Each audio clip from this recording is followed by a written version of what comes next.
All right, thank you. So I've got about apparently 5 or 6 minutes to say the most useful things I can think of. I'm going to do my best. It was suggested that I distill things down to three items. I think I'll go with 4. And I'll try.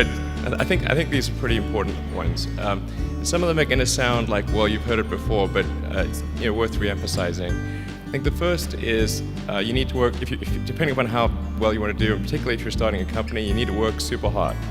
So what does super hard mean? Well, when my brother and I were starting our first company, instead of getting an apartment, we just rented a small office and we slept on the couch. And we showered at the YMCA, and we're so hot up we had just one computer. So the website was up during the day, and I was coding at night, 7 days a week, all the time. So work hard, like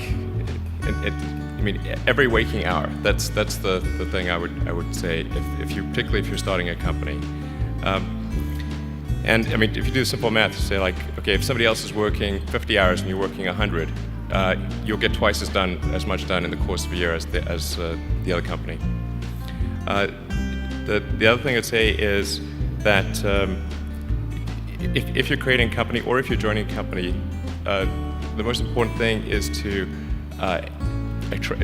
attract great people. So either join a group that's amazing that you really respect, or if you're building a company, you've got to gather great people. All a company is a group of people that have gathered together to create a product or service.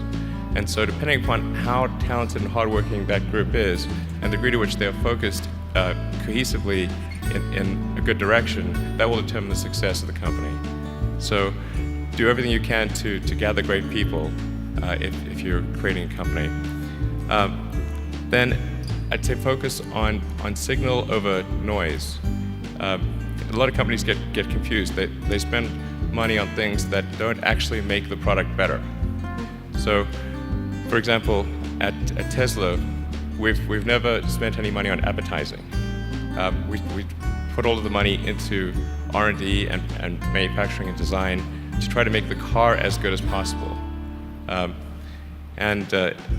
think that's the way to go. So for any given company, just keep thinking about, are these efforts that people are expending, are they resulting in a better product or service? And if they're not, stop those efforts.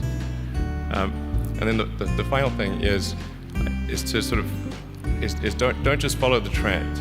So you may have heard me say that it's good to think in terms of the physics approach or first principles, which is, rather than reasoning by analogy, you boil things down to the most fundamental truths you can imagine, and you reason up from there.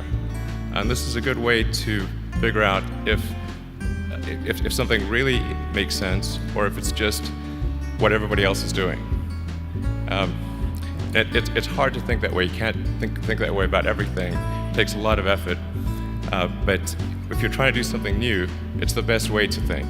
And that framework was developed by physicists to figure out counterintuitive things like quantum mechanics. So it's really a powerful method.